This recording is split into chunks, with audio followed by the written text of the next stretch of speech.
يا صباح الخير، يا صباح الأمل والتفاؤل، يا صباح معطر بذكر الله. اللهم صل وسلم وزد وبارك على سيدنا محمد وعلى آله وأصحابه أجمعين. عاملين إيه يا حبايب قلبي؟ يا رب تكونوا بخير وفي أحسن حال. يا رب يديمكم نعمة في حياتي، اللهم آمين يا رب العالمين.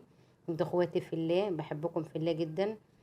ما تحرمش أبدا من كومنتاتكم الجميلة ولا من لايكاتكم. ما تنسوش بقى تحطوا لي لايك اول ما تدخلوا الفيديو كده، ما تنسوش تحطوا لي لايك ودعوة حلوة من قلوبكم. ما تنسوش تدعوا لابويا وامي وامواتنا اجمعين، اللهم امين يا رب العالمين. ربنا يرحمهم جميعا ويجعلهم في الفردوس الاعلى، اللهم امين يا رب العالمين. ربنا يرحمهم ونشوفهم في احلى مكان في الجنة يا رب، اللهم امين يا رب العالمين. امي وابويا وامواتنا اجمعين، كل عزيز وغالي احنا افتقدناه. ربنا يسعد قلوبكم جميعا، ربنا يريح قلوبكم، ربنا يكفيكم شر المرض، اللهم امين يا رب العالمين. ربنا يشفي كل مريض، ربنا يرزق كل مشتاق بالذرية الصالحة، اللهم امين يا رب العالمين. احلى دعوة وانا حامل كده ادعو لكم شوية الدعاوي دول واخواتنا المسلمين اجمعين، جميعا جميعا من داخل مصر ومن بره مصر، اللهم امين يا رب العالمين. ربنا يبارك فيكم يا رب ويزيدكم ايمان وتقوى، اللهم امين يا رب العالمين.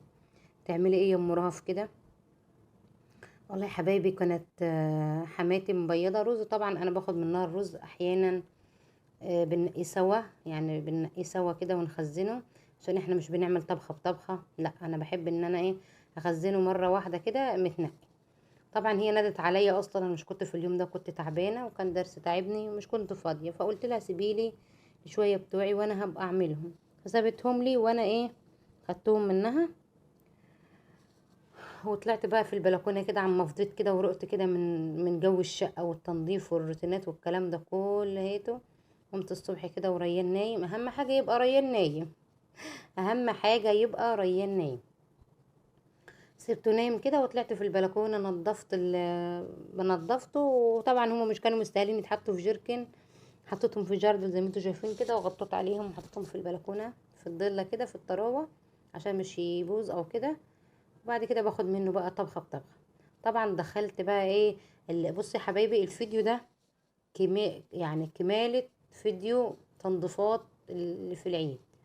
بس انا مش حبيت ان انا ازود عليكم او اطول عليكم في الفيديو. فطبعا هو يعني كان طويل جدا جدا وخد مني مجهود جدا جدا. بس انا طبعا مش هينفع ان انا اعمله مره واحده، هيبقى طول عليكم هتملوا مني، وانا مش عايزاك تملي مني.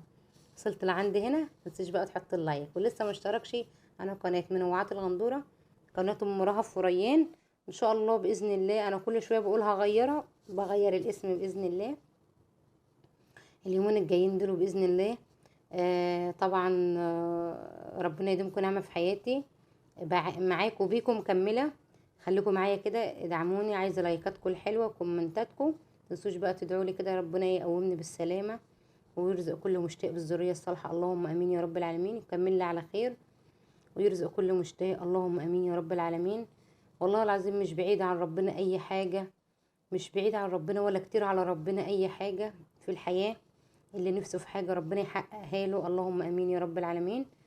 واللي نفسه في نجاح ربنا ينجحه، وربنا ينجح طلبة الثانوية العامة، اللهم امين يا رب العالمين. وما يضيعش تعبهم ابدا يا رب، اللهم امين. يا رب ما يضيع تعبهم ولا يزعل ام ولا اب ولا يدخل عليهم النكد في بيوتهم ابدا. يا رب كل بيوت المسلمين اجمعين وبيوتنا كلها، كل طلبة الثانوية العامة، احنا طبعا اما هم ينجحوا كده ونشوف الفرح والزغاريد في البيوت هنبقى كلنا فرحانين. ربنا يبارك فيهم، اللهم امين.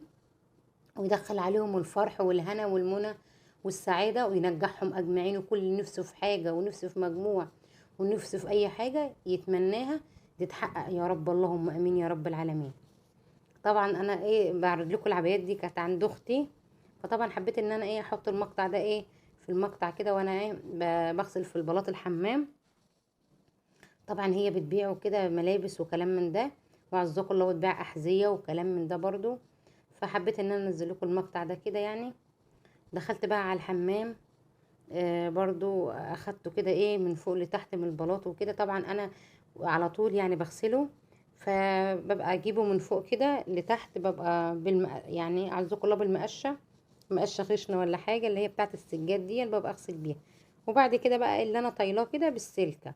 انا بحب اغسل جدا بالسلكه، مش بقتنع على بموضوع المقشه ده كل مره. طبعا انا كده كنت غسلته اصلا، وزي ما انتم شايفين كده بقى فله. طلعت بقى بعد ما غسلت الحمام، طلعت بقى وكنت كنسه المروحه، يعني معلش في طقم طقم السرير مش معدول قوي. بس المروحه هي اللي عاملاه كده. فطبعا انا ما اخدتش بالي خالص خالص ان هو مش معدول. فمعلش بقى اعذروني على الموقف ده يعني. انا بحب كل حاجه تبقى مترتبه وكل حاجه تبقى زي المسطره بالظبط. فهي طبعا انا هشوفه هعدله يعني، مش هسيبه كده. وطبعا بقى ايه، انا كنت كنسه الشقه كلها وقلت بقى ايه ما اخدها جوله كده مسيح واروقها كلها ان شاء الله باذن الله كده. ربنا يكرمنا ويكرمكم اللهم امين يا رب العالمين. لو وصلت لعندي هنا متنسيش تحطوا له لايك، عشان انا بصراحه انا بتعب جدا في التصوير والمونتاج والكلام ده. طب والله العظيم انا يعني بصوا انا عملت الفيديو ده كام مره النهارده، ومعرفش ان كان ملخبط ان كان ده بعيد عن ده، هو اكيد. الله يخرب بيت شورتك يا ريان. شو ريان؟ ريان ده حاجة فظيعة والله العظيم، يعني مطلع عيني، عمال برقص وطلع لسانه وحركات كده، يعني ما تاخدوش على كلامه والله العظيم. هو مش اهبل ولا عبيط، هو طبيعي خالص خالص. طبعا انا كنت هقع في الموقف ده اصلا، بس انا مسرعه الفيديو. فهو عمال يضحك عليا. يعني بصوا مش تفكروا ان ابني اهبل او عبيط. عاقل جدا جدا جدا وحنين جدا جدا جدا، بس هو ايه عنده شويه عفاريت كده. وساعة ما يشوف الكاميرا مفتوحة لازم ايه يطلع لسانه يعمل الحركات دي، يحب فعيل بقى يهزر معايا. وكلام من ده ها. يحب يهزر معايا. اه يحب يهزر معاكم زي ما رهب بتقول، يحب يهزر معاكم. فمش تاخدوش على كلامه. طبعا سلم عليهم يا رفا، أمم. قول لهم ازيكم عاملين ايه يا حبايبي. ازيكم عاملين ايه؟ وحشتونا. وحشتونا. شاطريرو. رهف بقى عاقلة وكده، اما ريان يعني هو مش اهبل ولا عبيط، بس هو بيحب يعمل الحركات دي ما يلاقي الكاميرا كده مفتوحة وكده. غريبة يعني ان هو قاعد، ويعني بصوا قاعد ساكت كده. ده غريبة جدا. انا اللي قعدت على الكرسي عشان مش يتزحلق طبعا ويتكسر، ومش معايا فلوس اروح اجبس والله يا حبايبي. مش معايا فلوس ان انا اروح اجبس. طول النهار رايحين على الدكاترة طبعا وفلوس. ريان يعني غني عن التعريف، ورهف قاعدة جنبي لازقة جنبي غنية عن التعريف برضو. طبعا الفيديو ده ملخبط معلش. قاعدة كده بتعملي على السلم يا ام رهف. طبعا يا حبيبي انا بجيب السلك اللي هي بتاعت المواعين دي، انا ما بحطهاش كده في الكيس مرة واحدة، لا انا بحب اقطعها قطع قطع كده. وطبعا ايه اسحب قطعة بقطعة. بتريحك جدا طبعا، مش تعورك وانت بتشديها. مش تعملي كده خالص، اوعي تعملي تجيبي السلكة كده وتشدي من الكيس كده، لا. تقطعيها كده بالمقص يكون حامي، وبعد كده تحطها في كيس وتعلقيه. تحطيه في مكان في المطبخ الخشب، او عايزه تعلقيه عايزه تحطيه، المتاح عندك بتعمليه. طبعا يوم انا كنت العيد. بكنس السلم يوم في اليوم العيد. ده، ورهف بنتي بتصورني بتمرجحني مش بتصورني. كنت بتمرجحني يا رهف. العيال قاعدين يهزوني. يوم العيد العيال بيهزوها. بيهزوها ازاي مش عارفه. كل شوية يخبطوني ومش عارفة ايه اه كده. يخبطوها يهزوها مش عارفه، هيتهزيني انا. بتمرجحني انا. طبعا كنت بكنس السلم كده وهي كانت بتصورني. بسم الله ما شاء الله عليها والتصوير. ففي اليوم ده كان تاني تالت يوم العيد كده، فانا كنت بطبخ وقلت بقى ما اصورش وكده. كنت بعمل بسلة ببطاطس، مش كان في جزر. وكنت بعمل لحمة. بصراحة يا حبيبي انا كان عندي اكل، كان عندي سمك مقلي. وطبعا ما طبت عليا بنت اختي فما ينفعش خالص. كانت جايه تعيد عليها عشان انا ما روحتش البلد في العيد اصلا. طبعا دخلت سريع سريع كده، قلت المطبخ اعمل لهم. طلعت كان عندي كيس لحمه وطلعته وعملت بسله ببطاطس عشان مش كان في جزر. عملت رز بشعريه وكده، فضل ونعمه الحمد لله. وعملت لقمه كده على السريع عشان هم ياكلوا. والله كنت بطبخ في عز يعني في نقره الاياله دي. احنا بنقول عليها الاياله القيلوله يعني. كنت بطبخ في الاياله كده وطبخت عشان هم جالوا الظهر.